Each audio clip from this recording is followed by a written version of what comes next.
3차 선교 여행 가운데 에베소 지역에서 선교를 하다가 고린도 도시에 특별히 그 교회에 대한 2차 선교 여행 때 세웠던 고린도 교회 문제점에서 듣게 되지요.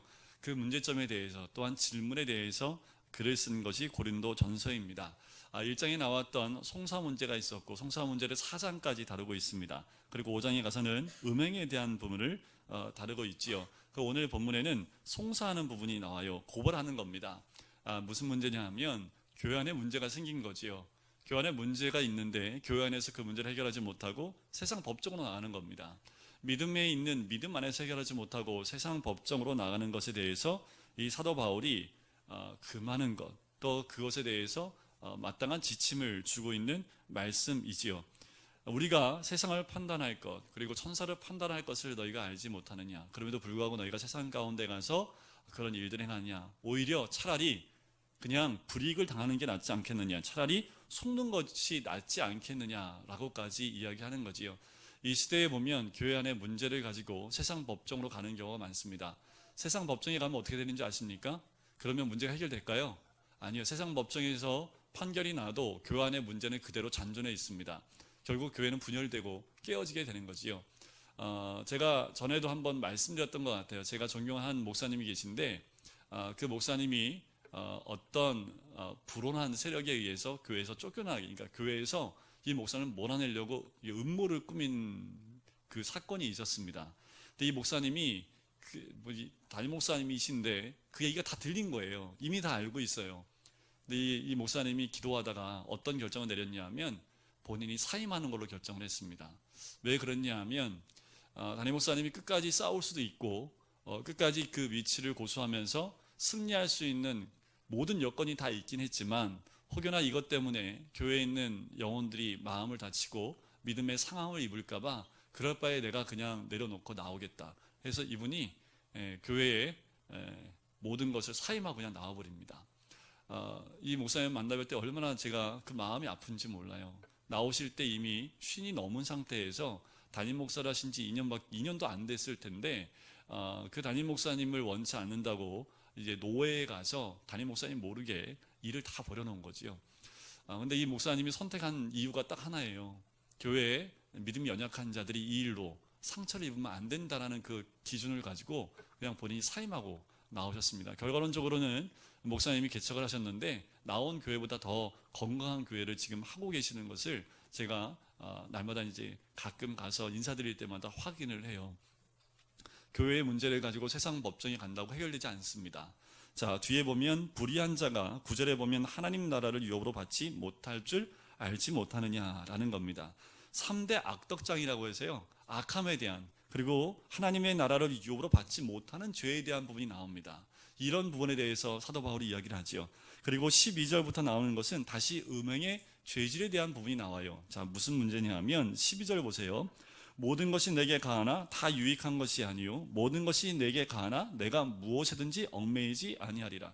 이게 뭐냐 하면 당시에 고린도 교회에 자유함이 있다, 내가 무엇인지 누릴 수 있는 자유함이 있다는 그 생각을 가지고 행하는 것들에 대해서 이 사도 바울이 이야기를 하는 겁니다. 그 자유함으로 모든 것이 다 가한 줄 아느냐라고 얘기하는 거지요. 그래서 어떻게 해요? 자기 몸을 음란한 곳에 내어주는 것도 자유함 가운데 있는 것이다 라고 말하는 그들에게 이야기하는 겁니다. 15절을 보세요. 너희 몸이 그리스도의 지체인 줄을 알지 못하느냐. 그런데 우리 몸이 누구의 지체예요? 예수님의 지체입니다. 그럼 이 몸을 가지고 어떻게 생활을 해야 될지 답이 나오지요. 이거 하나만으로도 우리는 우리의 삶 가운데 어떤 삶을 살아야 될지가 결정이 됩니다.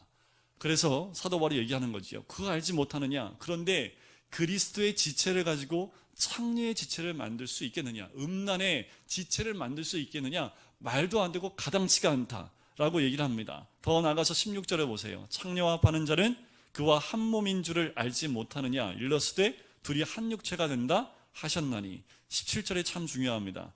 짧으니 같이 읽어볼까요? 시작. 주와 합하는 자는 한 영이니라. 우리는 이미 주와 합한 한 영인 줄 믿습니다. 예수 그리스도를 구주로 영접한 우리는 이미 주와 한 영이 되어 있는 겁니다. 우리 주와 분리된 것이 아니라 이미 한 몸이 되어져 있는 이 몸을 가지고 18절 보세요. 음행을 그러니까 피하라는 겁니다. 사람의 죄는 몸 밖에 있지만 음행은 몸 안에 죄가 있다라는 거지요.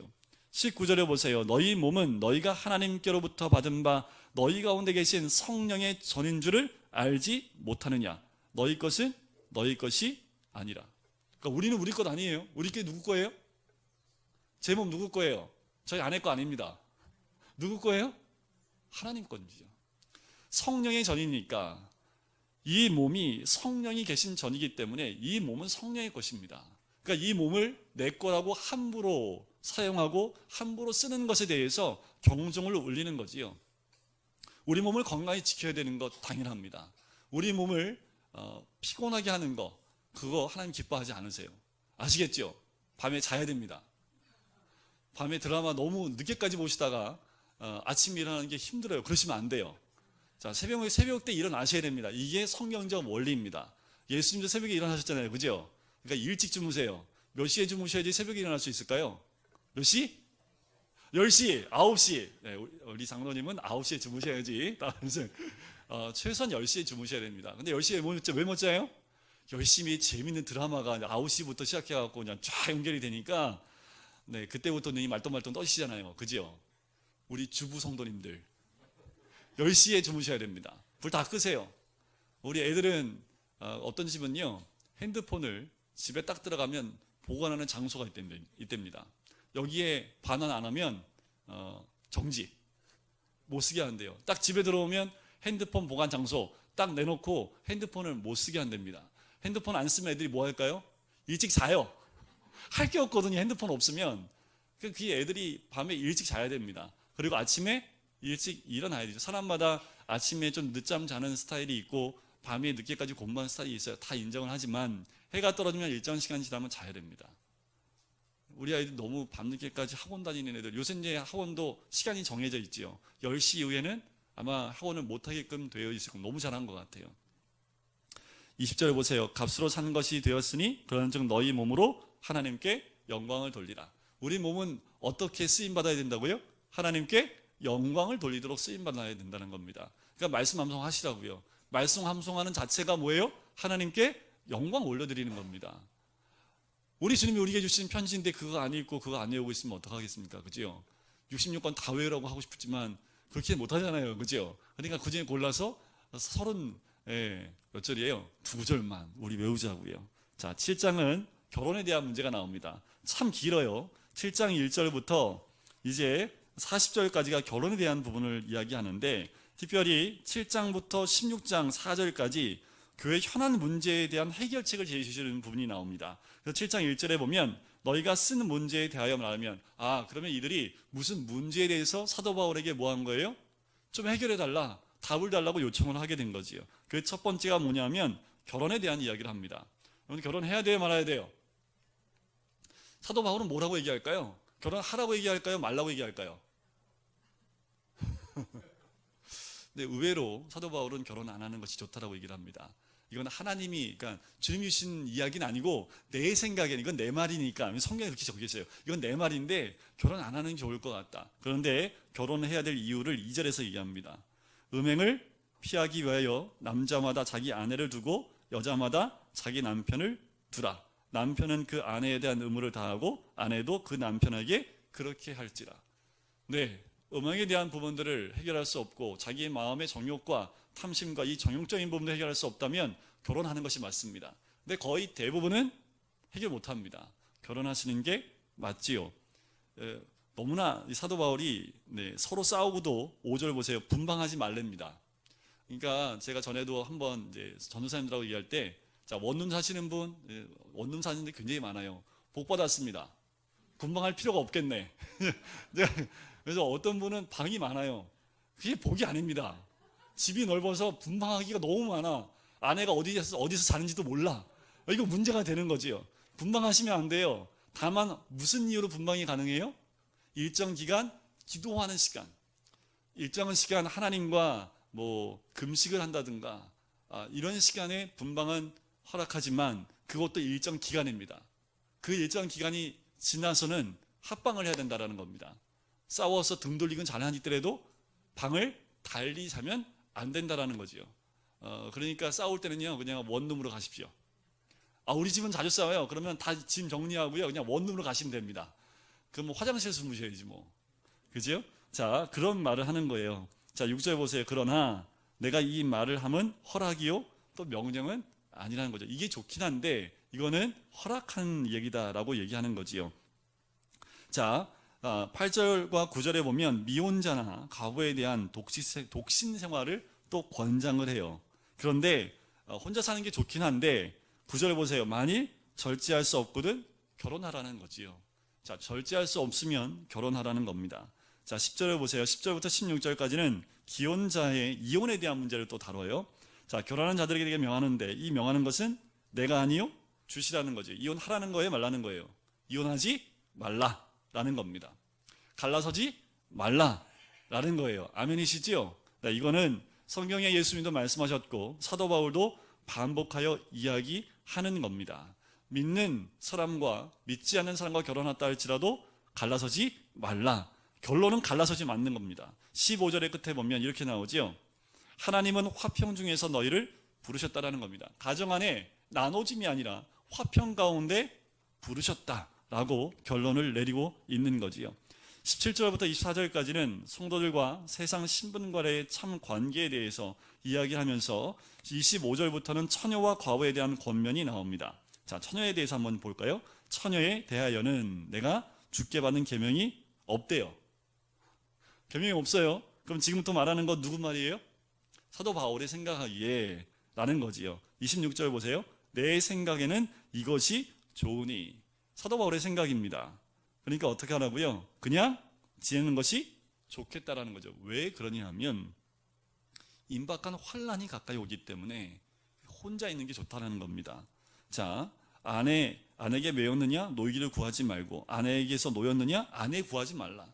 혼자 되었느냐? 그럼 혼자 삶을 살아가라. 왜냐하면 임박한 종말의 때를 살아갈 때 그때 성도들이 부부가 함께 있으면 그 환란을 이겨내기가 쉽지 않으니 혼자 있는 자는 혼자로서 그것을 감당해내는 것이 더 쉽다라는 겁니다.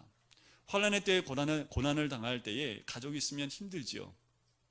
그래서 선교제에 가면 여자 선교사님들은 홀로 감당하시는 분이 많아요. 그런데 남자 선교사님들은 주로 가정을 이뤄서 나갑니다.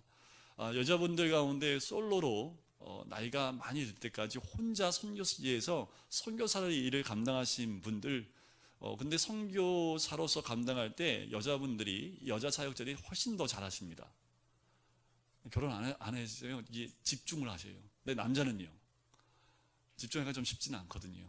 아내도 있고 자녀들도 있기 때문에 이게 집중하는데 어려움이 있습니다. 그러니까 웬만하면 혼자 이 사역을 혼자서 감당하는 게 좋다라고 이야기하는 거지요.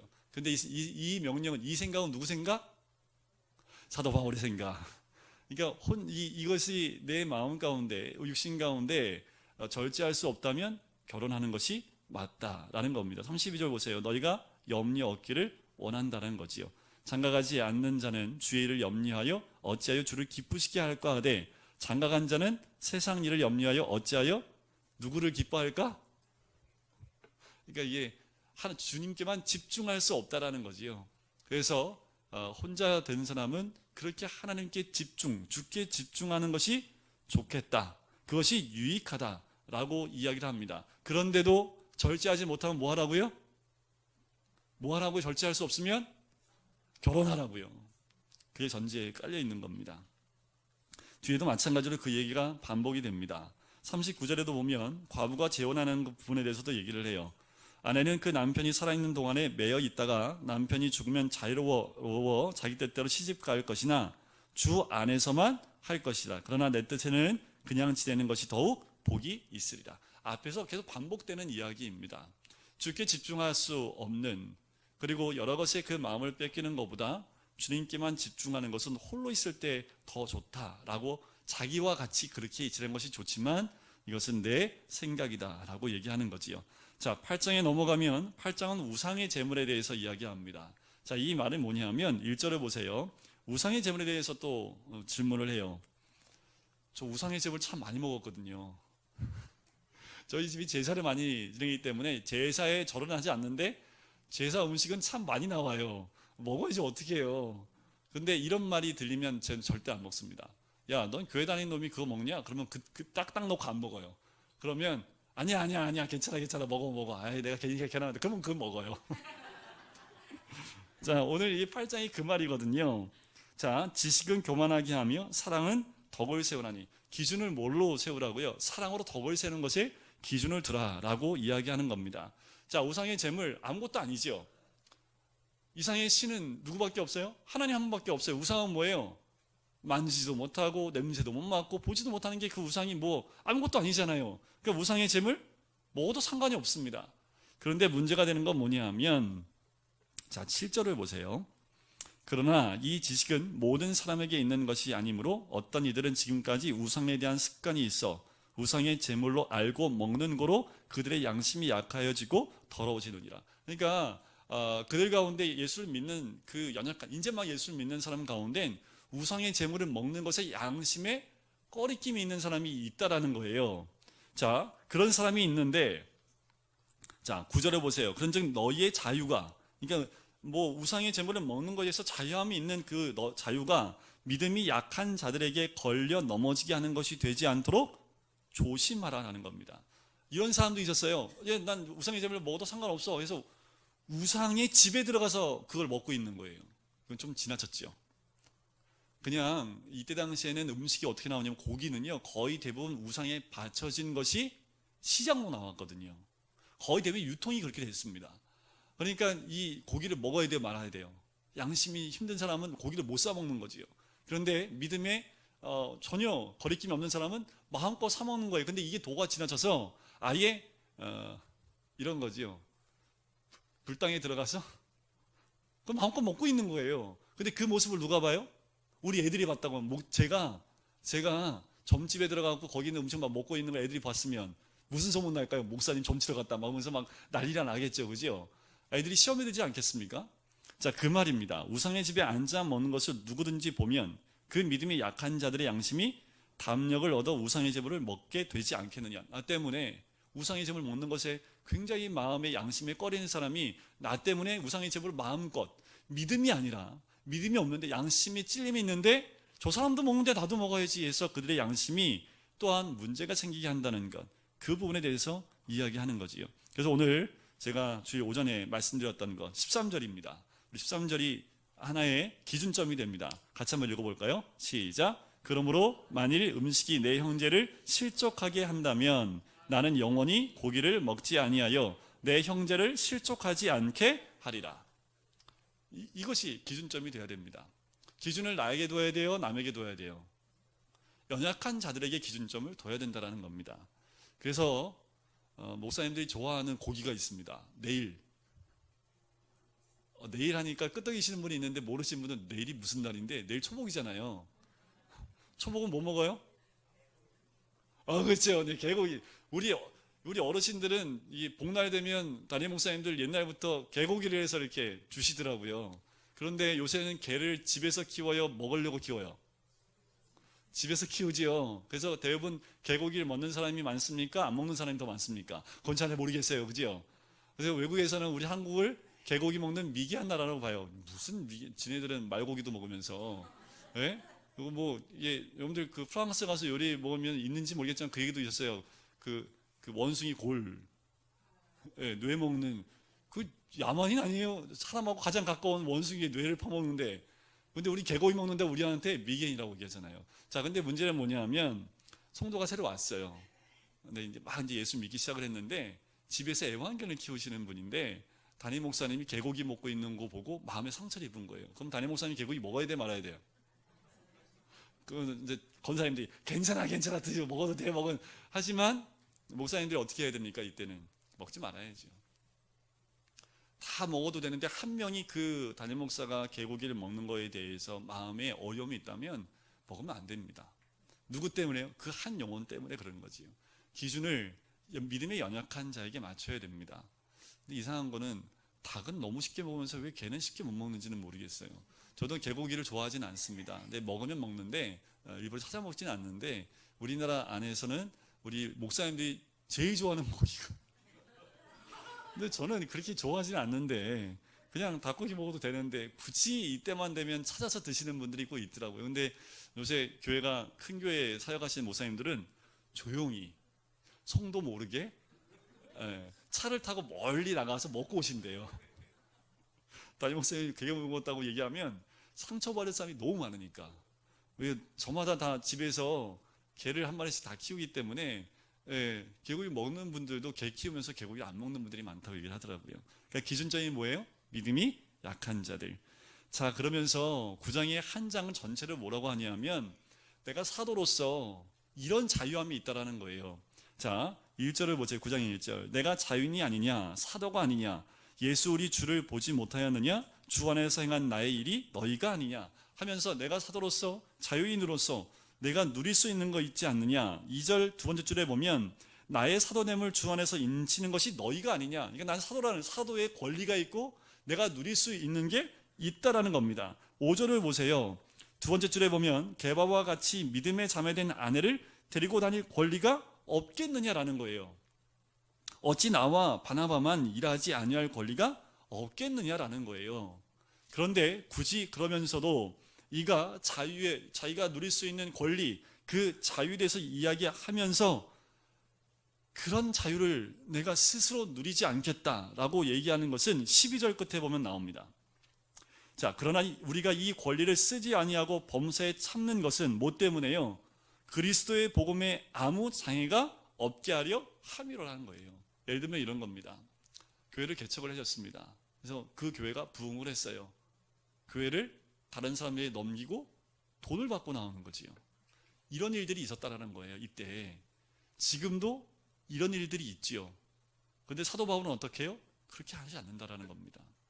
물질에 대해서 자유하고 오히려 자기의 자유를 얽매이게 합니다. 자, 14절을 보세요. 복음 전하는 자들이 복음으로 말미암아 살리라 명하셨느니라.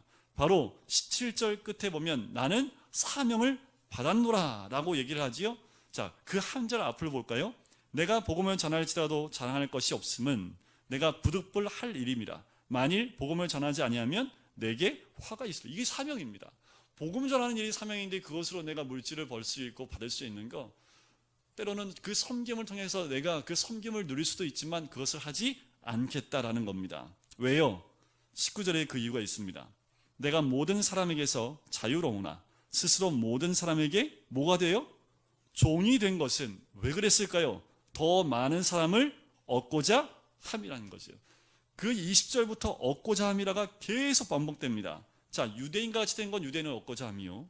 그리고 율법 아래에 있는 자와 같이 되는 것은 그 율법 아래에 있는 자들을 얻고자 함이요. 21절에 보면 율법 없는 자가 된 건 뭐예요?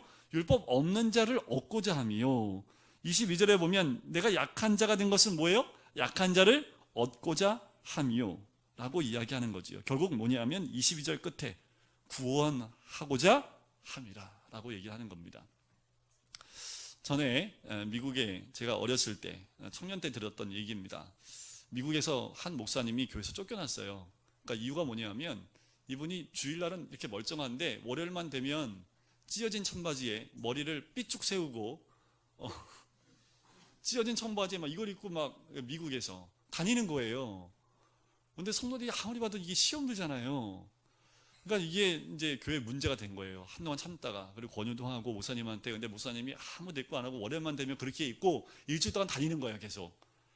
그런데 기도하시는 어떤 분이 이제 이미 그냥 쫓겨남을 당했는데 이분이 나중에 이야기를 들으니까 이분이 사명이 뭐냐면 히피족 있지요.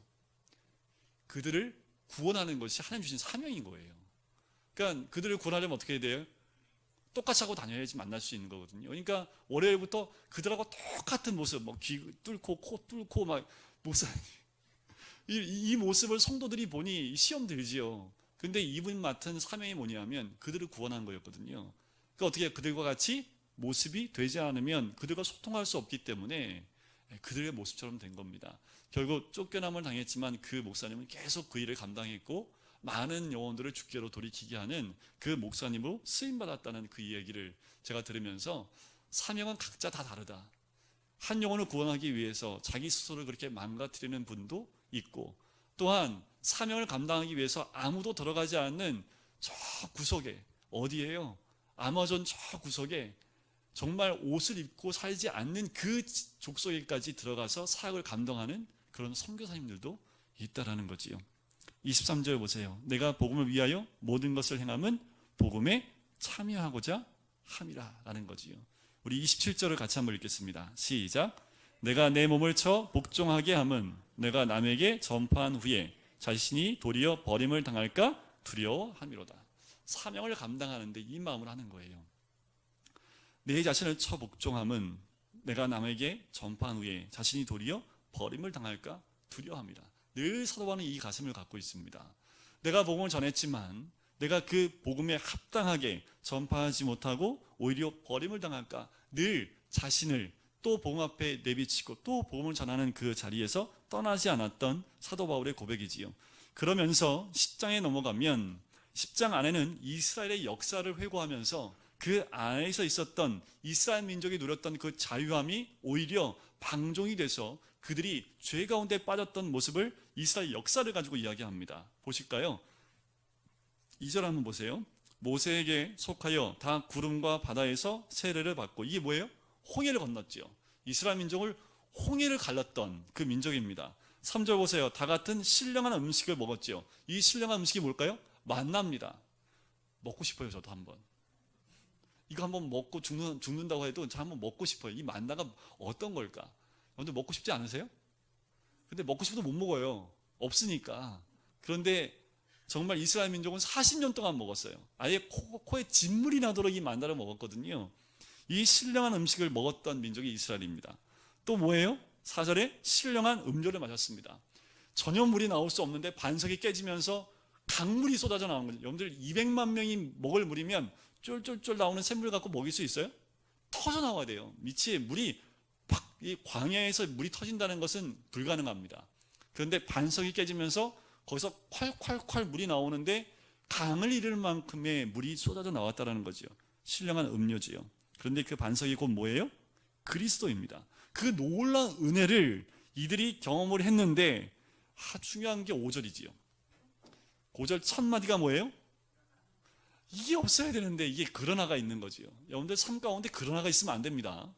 그러나 5절 끝에 보세요. 그들이 광야에서 어떻게 해요? 신령한 이 놀라운 것들을 좀 우리가 먹고 싶은 그 신령한 음식, 음료, 그리고 바다가 갈라서 그 가운데를 지나가는 세례까지 받았던 그들이 어떻게 광야에서 멸망을 받았어요. 왜 그랬을까? 6절 보니까 우리의 본보기가 된 거지요. 6절부터 11절까지가 그 얘기예요.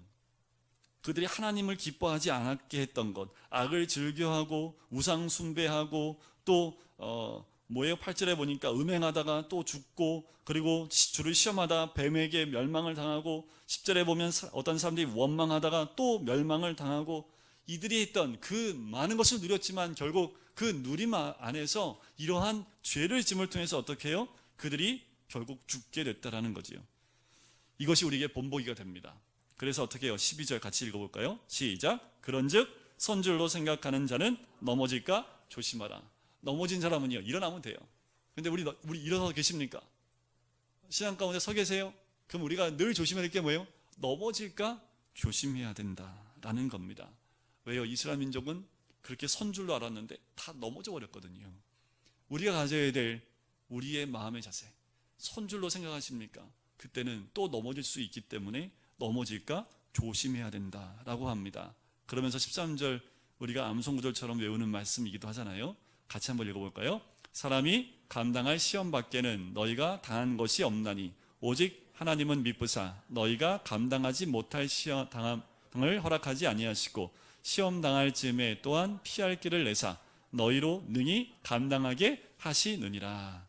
자, 그 시험이란 게 뭐냐면 페이라스모스라는 헬라 말을 쓰는데 이 안에는 두 가지 뜻이 있어요. 유혹과 그리고 고난, 그리고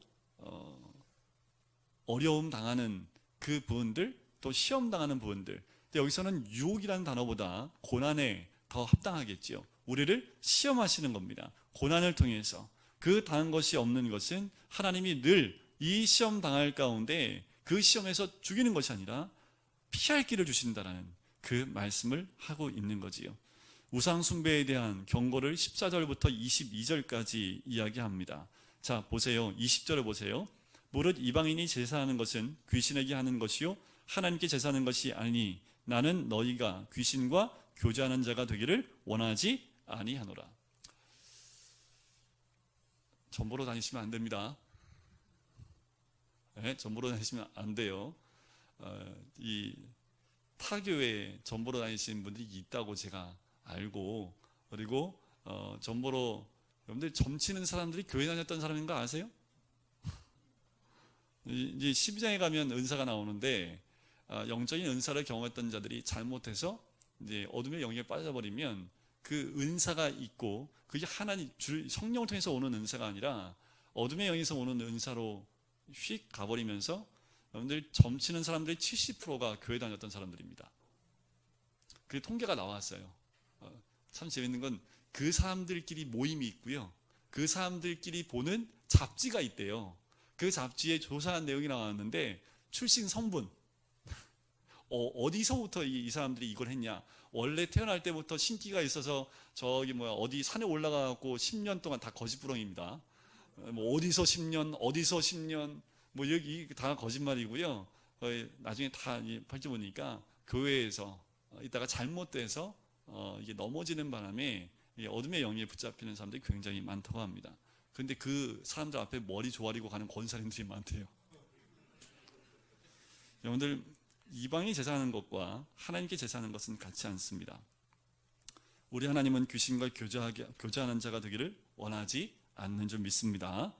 아멘이시죠? 주의 잔과 귀신의 잔을 겸하여 받을 수 없습니다. 자, 결론이 이제 23절부터 나와요.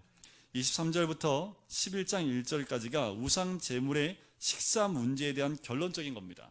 자, 23절 같이 한번 읽어볼까요? 시작. 모든 것이 가하나 모든 것이 유익한 것은 아니요, 모든 것이 가하나 모든 것이 덕을 세우는 것은 아니니.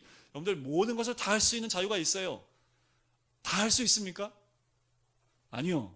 그 모든 것이 다 유익한 거 아닙니다. 다 덕을 세우는 것도 아니라는 거지요.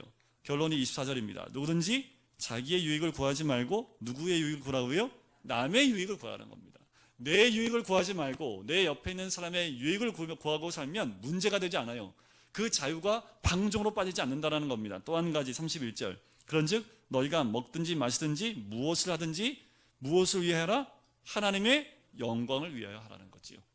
두 가지 조건입니다. 결론이 두 가지예요. 첫 번째는 남의 유익을 위해서 구하고, 두 번째는 하나님의 영광을 위해서 하라는 거지요. 그러면 넘어질 일이 없습니다.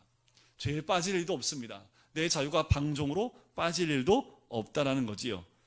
11장 1절. 내가 그리스도를 본받는 자 된 것 같이 너희는 나를 본받는 자가 되라. 내가 그리스도를 닮아가는 것처럼 너희는 나를 닮는 사람이 되면 된다. 이것이 10장의 결론의 마지막 말씀입니다. 자, 11장에는요 무슨 내용이 나오냐면 두 가지 사건이 나와요. 자, 11장부터 14장까지 지금 11, 12, 13, 14 4개 장을 거쳐서 무슨 내용이냐면 공적 예배를 중심으로 일어난 교회 질서에 대한 부분이 나오는 거지요. 자, 2절부터 16절까지는 여자가 머리에 뭘 쓰고 예배드리는 것에 대해서 얘기를 해요. 자, 이게 뭐냐면 이것 때문에 지금 천주교에서도 여자분들은 예배포를 쓰잖아요. 그죠? 자, 이게 당시 문화입니다. 의인은 믿음으로 말미암아 살리라. 이것은 문화적인 명령입니까? 아니면 교리입니까? 이걸 이제 성경에 나온 걸 이게 구분할 수 있어야 됩니다. 이거는 시대가 바뀌어도 바뀌지 않는 거죠. 의인은 믿음으로 살리라. 그죠? 그런데 이 11장에 나오는 여자가 머리에 뭘 쓰는 것, 이 문제는 문화적인 겁니다. 당시에 이런 거지요. 정숙한 여인은 머리에 무엇을 쓰고 다녔습니다. 그런데 이 머리에 아무것도 쓰고 다니지 않았던 여인들은 정숙하지 않은 여인들이었어요. 그런데 복음이 들어가면 제일 먼저 나타난 증상이 뭐냐면 평등사상이 들어옵니다. 이때 당시에는 유대인들 가운데 여자들은 사람 취급 못 받았잖아요. 그죠? 그러니까 복음이 딱 들어오면 남자 여자 동등해집니다. 동등하지요. 사도 바울도 여기에 썼어요. 하나님과 하나님 안에서 우리는 다 동등합니다. 근데 문제는 뭐냐 하면 여자들이 그 문화를 다 벗어던지는 거지요. 난 똑같은데 뭐 이거 쓸 필요 뭐 있어? 벗어던지는 거지요. 그런데 이방인들이 지나가서 보니까 교회 안에 있는 여자들이 다 머리에 아무것도 안 쓰고 있는 거예요. 그럼 교회 안에 누구만 앉아 있는 거예요? 그 문제가 되는 거지요. 그러니까 교회 안에서 이게 문제가 된 겁니다. 이거 어떻게 하면 좋겠습니까? 라고 했더니 그 문화를 따르라는 겁니다. 그래서 2절을 보시면 이런 칭찬을 해요. 고린도 교회에 대해서 사도 바울이 너희가 모든 일에 나를 기억하고 또 내가 너희에게 전해준 대로 전통을 너희가 지킴으로 너희를 칭찬하노라. 고린도 교회가 전통을 잘 지켰던 교회입니다. 그런데 여자가 머리에 무엇을 쓰는 문제에 대한 부분들이 문제가 생기게 된 거지요. 전통을 지키라는 겁니다. 이것은 문화적인 거기 때문에 시대가 바뀌었고 지금은 머리에 쓰지 않아도 별 문제가 없죠. 이때 당시에는 여자가 머리에 뭘 쓰지 않고 예배에 나오는 것 자체가 문제가 될 수 있는 때이기 때문에 이것을 권유하는 겁니다. 근데 지금은요, 그런 문화가 아니죠. 우리가 머리에 쓰고 안 쓰고 다니면 전혀 문제가 안 되잖아요. 그러니까 이것은 이때 당시 고린도 교회에만 국한되어 있는 문제라는 점이라는 거죠. 그래서 남자가 여기 3절 보세요. 나는 너희를 알기를 원하노라. 각 남자의 머리는 그리스도요, 여자의 머리는 남자요, 그리스도의 머리는 하나님이시라. 그러니까 남자 말 들어야 돼. 이거 아닙니다. 그거 아니에요. 자, 우리 남자는 뭘로 만들었을까요? 네, 흙도 아니라 먼지입니다. 먼지를 이렇게 모아가지고 먼지로 만들었는데, 여자들은 뭘로 만들었어요? 본차이나. 네? 때깔이 다르잖아요. 때깔이. 남자는 흙으로 빚었고, 먼지로 빚었고, 여자는요, 본으로 만든 본. 그러니까 이게 때깔이 다르잖아요. 벌써 한번 남자분들 여자분들 서로 보세요. 때깔이 다르지. 그러니까 누가 먼저 됐고 누가 나중 됐고 이거 갖고 따질 필요가 없는 겁니다. 남자가 먼저 먼저 창조됐으니까 여자는 남자 말 들어야 돼. 이것도 성경적이지 않다라는 거지요. 아멘이시죠? 남자분들 아멘이시죠? 자, 이거는 이렇게 하고 17절부터 한번 볼까요? 17절은 성만찬에 대한 부분이 나와요. 17절부터 34절인데 이게 무슨 문제가 있냐면요. 자, 당시에 성찬식을 하면 뭐가 필요합니까? 떡이 있어야 되고 포도주가 있어야 되잖아요. 그죠? 지금은 우리가 간편하게 카스타드 같은 그 빵으로 작게 자르고 또 동그란 떡으로 이렇게 나온 것도 있습니다. 그래서 이렇게 부러뜨리고 먹는 그 교회도 있는데 옛날에는 그런 게 없었어요. 자기가 성찬에 할 수 있는 걸 가지고 왔습니다. 그러니까 무슨 문제가 있냐 하면 못 사는 사람은 가지고 올 게 없는 거지요. 잘 사는 사람은요, 하여튼 막 진수성찬을 가지고 오는 거예요. 근데 이게 잘 못 사는 사람들은 언제까지, 그러니까 그 성찬식이 있기 전까지 일을 하고 와야 돼요. 그러니까 일을 하고 오면 성찬식을 함께 해야 되는데 먼저 와서 이들이 뭐 한 거예요? 먼저 먹고 마시고 술 취해 있는 겁니다. 포도주를 너무 양껏 먹어가지고. 그리고 나중에 오신 분들, 그러니까 일을 하다가 힘들게 하고 이제 성찬식에 참여하려고 왔는데 상황이 어떻게 된 거예요? 들어가지를 못해요. 먹을 것도 이제 이미 다 끝났고 마실 것도 없는 거지요. 이런 상황이 반복되니까 그렇게 하지 말라는 겁니다. 그러면서 이 성찬식에 제정된 법을 이제 사도 바울이 이야기하는 거예요. 23절 보세요. 내가 너에게 전해준 것은 주께 받은 것이니 곧 주 예수께서 잡히시던 밤에 떡을 가지사 하면서 예수님의 떡의 성찬식에 대한 부분을 쭉 이야기를 합니다. 자, 제가 성찬식을 할 때 읽어드린 부분이 이 부분입니다. 자, 28절을 보실까요? 27절부터 보실까요? 그러므로 누구든지 주의 떡이나 잔을 합당하지 않게 먹고 마시는 자는 주의 몸과 피에 대하여 죄를 짓는 것이라. 자, 이 죄라는 그 말이요, 하마르티스라는 그 말이 아니라 크리마라는 그 단어를 쓰고 있으면 좀 달라요. 그 크리마라는 단어가 이 죄는 뭐냐? 심판을 의미해요. 심판을 맞게끔 된다는 겁니다. 사람이 28절 자기를 살피고 그 후에 이 떡을 먹고 이 잔을 마실지니 주의 몸을 분별하지 못하고 먹고 마시는 자는 자기의 심판을 앞당긴다라는 겁니다. 그러니까 죄를 먹고 마시는 것이라는 거죠. 그래서 우리가 성찬에 대할 때는 우리의 모든 모습을 점검해 보실 필요가 있어요. 그리고 성찬 자체를 장난으로 하는 것, 죄송합니다. 영이 죽어요. 성찬은 장난으로 받는 게 아닙니다. 그래서 저도 중학교 2학년 때 세례를 받았지만 뭐 알고 성찬식에 참여했겠습니까? 그죠? 그런데 어릴수록 성찬에 대한 것을 아주 엄하게 가릴 필요가 있습니다. 이 성찬이 무엇인지를 정확하게 알려줄 필요가 있는 거지요. 전에 제 친구가 성찬을 안 받더라고요. 그래서 끝나고 너 왜 그래? 했더니 아니야, 오늘은 성찬 참여하는 게 아닌 것 같아. 그래서 다르게 보이더라고요. 이거 다른데? 왜요? 이 성찬을 하기 전에 내 자신을 돌아보고 이 성찬을 내가 죄로 먹고 마시지 않도록 자신을 분별하는 거지요. 33절에 보면 그런즉 내 형제들아 먹으러 모일 때 서로 기다리라. 그 말씀하는 거예요. 기다리라고. 그래서 이제 시대가 바뀌면서 어떻게 해요? 각자 갖고 오지 않고 교회에서 준비하는 걸로 바뀌었습니다. 그리고 제가 성찬을 여러 가지를 경험했는데요.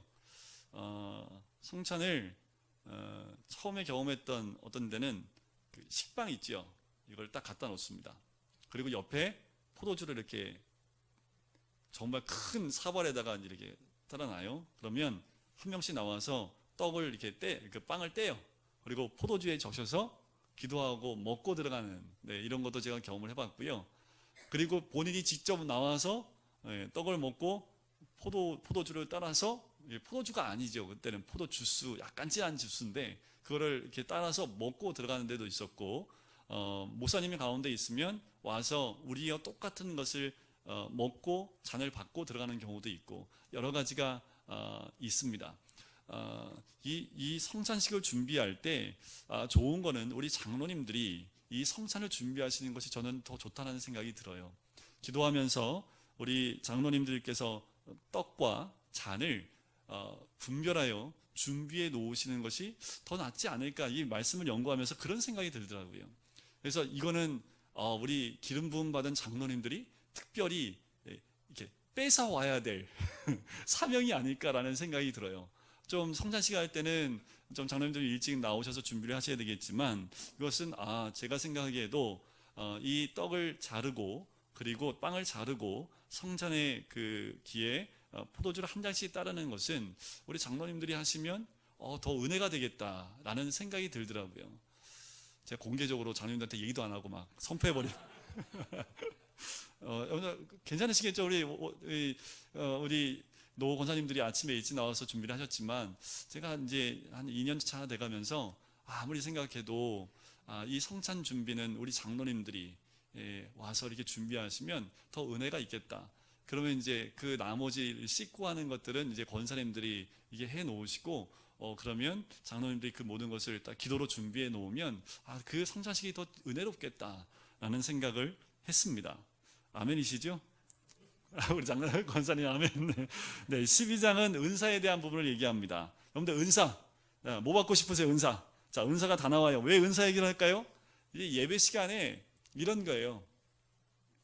방언을 하는데 대표기도 시켰더니 방언으로 막 기도를 하는 거지요. 은혜가 돼요? 아니면 은혜가 안 돼요? 은혜가 안 되지요. 제가 지금 방언으로 기도해 볼까요? 목사님 뭐 하는 거야 지금? 그런데 이 방언을 했던 이유가 뭐냐면 그 은사를 자랑하는 거예요. 나 방언 받았다 하면서 자기를 드러내기 위해서 대표 기도를 방언을 하는 거지요. 그러니까 뭐예요? 예배의 질서가 깨지기 시작을 하는 겁니다. 그 가장 대표적인 것이 두 가지가 나오는데, 그것이 예언과 방언에 대한 문제가 나와요. 그 이전에 은사가 어떤 것인지에 대해서 얘기합니다. 12장 1절을 보세요. 형제들아 신령한 것에 대하여 라고 나오지요. 이거 은사에 대한 부분을 얘기합니다. 자, 은사의 다양성과 통일성에 대해서 얘기하는데, 자, 4절을 보세요. 은사는 여러 가지나 같고 직분도 같지요. 사역도 여러 가지나 하나님은 딱 한 분이에요. 그러니까 다양하지만 하나라는 겁니다.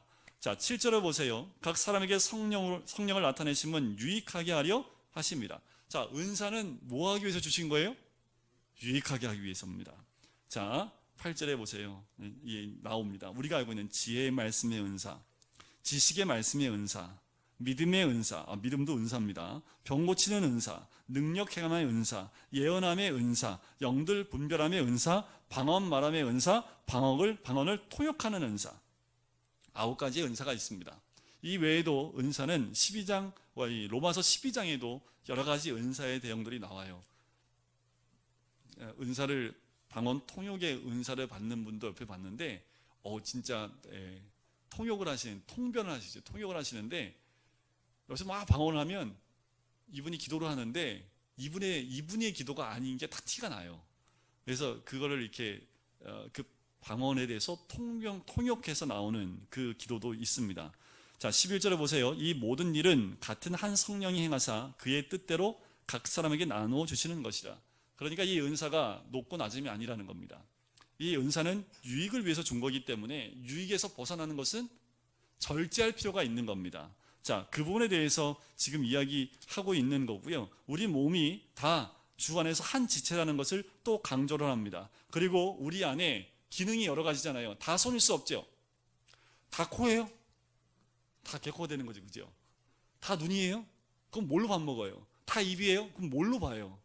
자, 우리 온몸에도 지체가 여러 가지가 있듯이 교회 안에도 은사는 여러 가지라는 겁니다. 그 여러 가지 은사를 인정해야 되지, 난 눈이니까 내가 최고야 라고 말할 수 없고, 나는 들을 수 있으니까 내가 최고야 라고 말할 수 없는 겁니다. 여러분들 새끼발가락이 없어지면 어떠한 증상이 나타나는지 아십니까? 중심 못 잡습니다. 그러니까 쓸모가 없는 것 같은, 우리 몸에서 쓸모 없는 것 같은데 그거 하나 없으면요 정말 불편해요. 여러분들 손에서 엄지손가락 하나 없어지면요 손의 기능을 못합니다. 잡지를 못해요. 이 엄지손가락이 딱 잡아야지 완벽히 잡는데, 엄지손가락이 없이 잡으면요 이건 힘을 쓸 수가 없습니다. 그러니까 우리 온 지체가 약한 것 같은데 그 약한 게 없으면 몸 전체의 기능이 굉장히 약해진다는 거죠. 그 여러분들 여기에 앉아있는 한 분 한 분이요, 나는 뭐 너무나 뭐 가는 것도 없고 뭐 재능도 없고, 근데 그분 빠지면요 교회가 안 돌아가요. 여러분들이 어깨를 좀 피셔야 됩니다. 어깨 좀 펴보세요. 나 없으면 교회 안 들어간대. 네? 나 없어도 될 줄 알았는데 나 없으면 교회가 안 들어간대. 이 뿌듯함이 있어야지요. 우리 지체가 다 그와 같다라는 겁니다. 그러면서 31절을 보세요. 12장 31절 같이 읽어볼까요? 시작. 너희는 더 큰 은사를 사모하라. 내가 또한 가장 좋은 길을 너희에게 보이리라. 가장 좋은 은사를 보이겠다는 거죠. 그게 뭐예요? 13장에 나오는 사랑장입니다. 사랑의 은사라는 겁니다. 그래서 13장에 보면 이건 다 읽으시고 다 외우시면 좋지요. 그죠? 여러분들이 다퉈요. 이제 집에서 막 부부싸움 나요. 그럼 둘이 앉아서 13장 1절부터 13절까지 읽어보시면 다 풀립니다. 자, 1절부터 3절까지 나오는 내용이 사랑의 필수성과 특성에 대해서 나오고요. 우리가 이렇게 노래하고 있는, 찬양하고 있는 사랑은 언제나 오래 참고, 그 15가지 특성과 본질이 4절부터 7절까지 나오는 겁니다. 그 찬양을 외우시면 다 외울 수 있는 거지요. 그리고 8절부터 13절까지는 사랑의 영원성과 우월성을 얘기합니다. 특별히 11절을 보세요. 내가 어렸을 때에는 말하는 것이 어린아이와 같고, 그래서 어린애들 보면 혀 짧은 소리 나오지요. 우리 민소리도 보면 엄마 아빠한테는 막 혀가 짧아져요. 근데 오빠들한테는 너 뭐 이래요.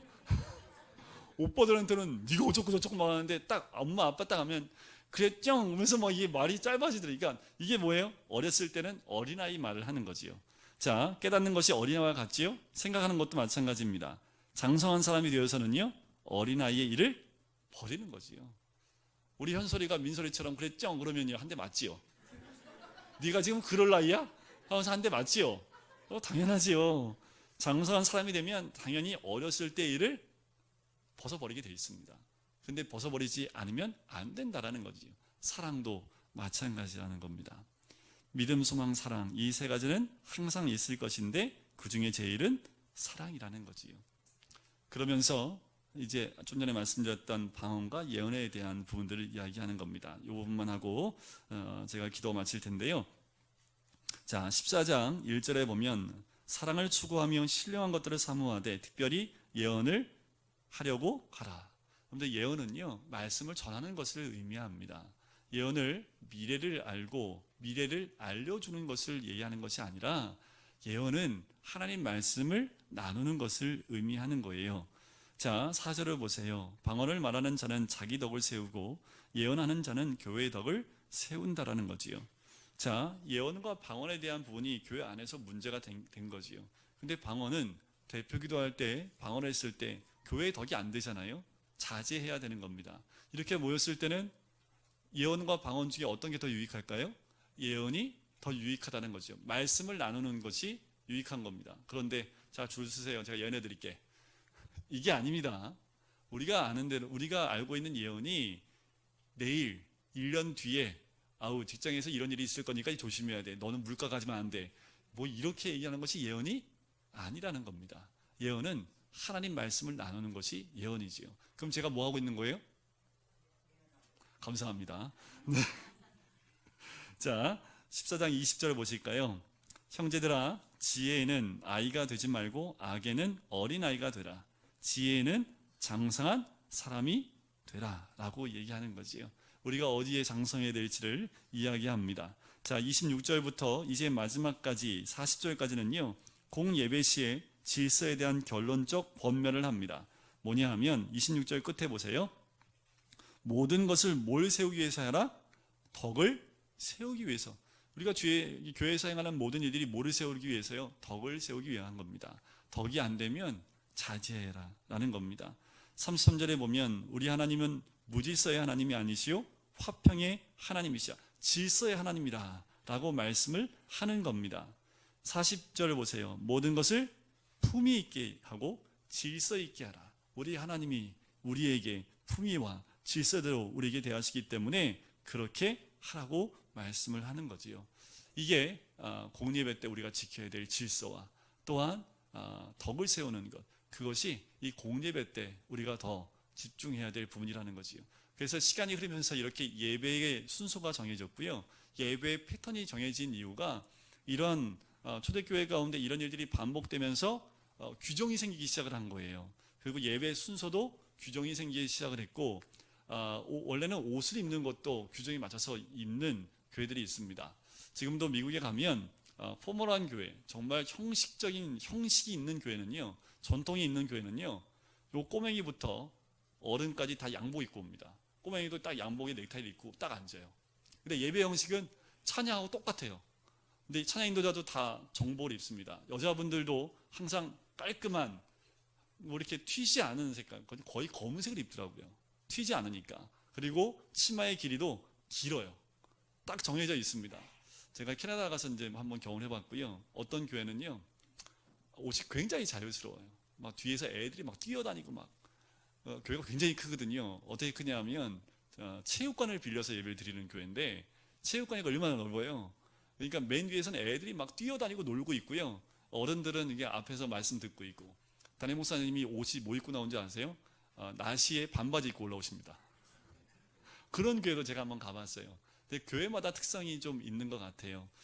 그런데 그럼에도 불구하고 질서 가운데서 이 예배가 진행되어야 되기 때문에 교회의 예배 순서나 대표기도나 이런 성가대가 세워지는 것, 이 모든 것들은 시간이 지나면서 우리에게 제정된 하나의 규칙이고 질서라는 거지요.